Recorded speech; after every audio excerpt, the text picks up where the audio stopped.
Another day, another shop night. Well, another Thursday. So we're gonna go ahead and cut this back next on both sides to get some uniformity. So we have the same gapping on both sides. You'll never be able to look at both sides of the truck at the same time, so it's really probably irrelevant. But we're gonna go ahead and do that, and then we're gonna draw on here a little bit with some soapstone and see what sort of designs we like as far as cutting out windows or something to make it just look a little less apocalyptic.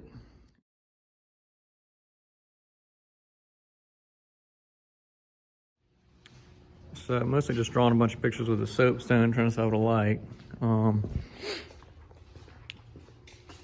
Think about doing this part as hollow. This would be 3 windows, and the rest of the structure would be solid.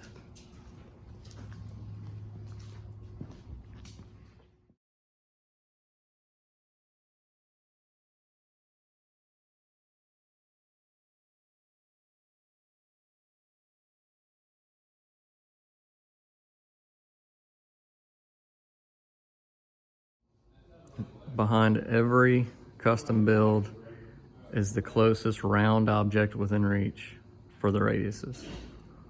We found that starting fluid can was perfect for the upper radiuses, and a grinding wheel was perfect for the other radiuses.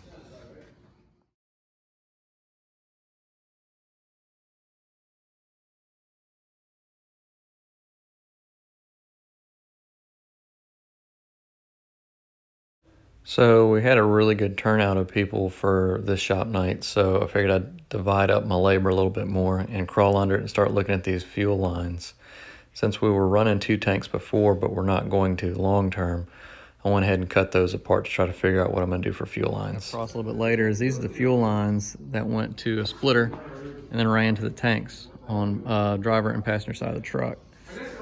I suspect that there's some form of a barb fitting in here. You can buy them, or you can grind these off and not buy them.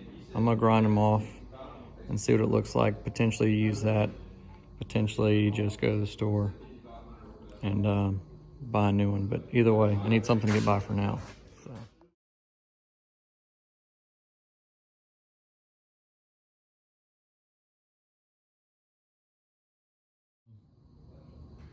We have cut the compressed fitting or whatever off and exposed this barb. I guess it feels kind of like a barb, and it's just a compression fitting on the inside. So I think we might try our hand at slipping a hose over and some hose clamps for now, just to get it running, but I might end up buying one with a good proper barb fitting on it. So the good thing about the plasma cutter is it will cut through anything with 0 resistance. The downside to 0 resistance is that allows you to see just how shaky the human hand is. So to compensate for that, we set up a straight edge for as many straight passes as we can, and then only use freehand whenever it's for like a radius or a connecting point or something that we absolutely have to.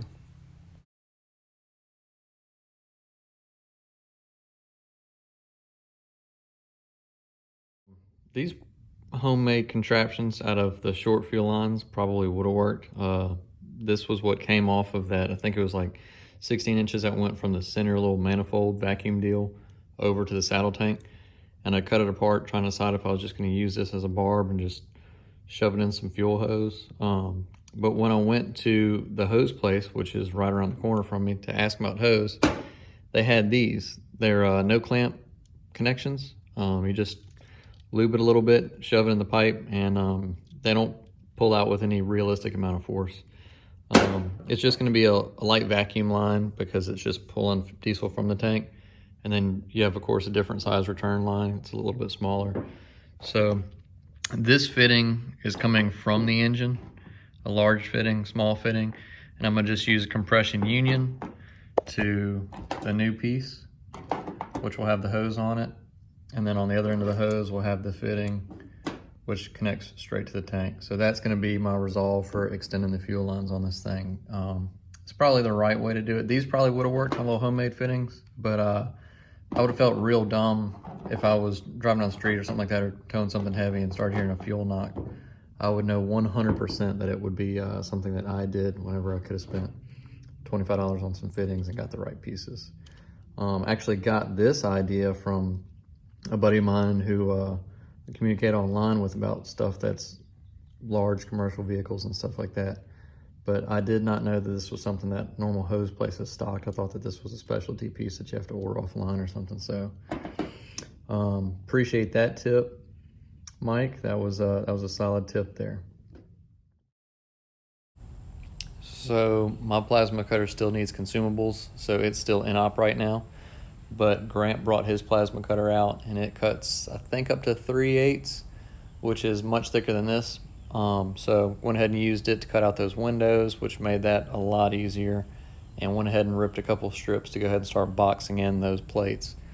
We won't immediately start boxing in those plates. That's not a top priority kind of thing, but because the plasma cutter's here, I just went ahead and started whipping up some strips to basically weld that back together at some point down the road.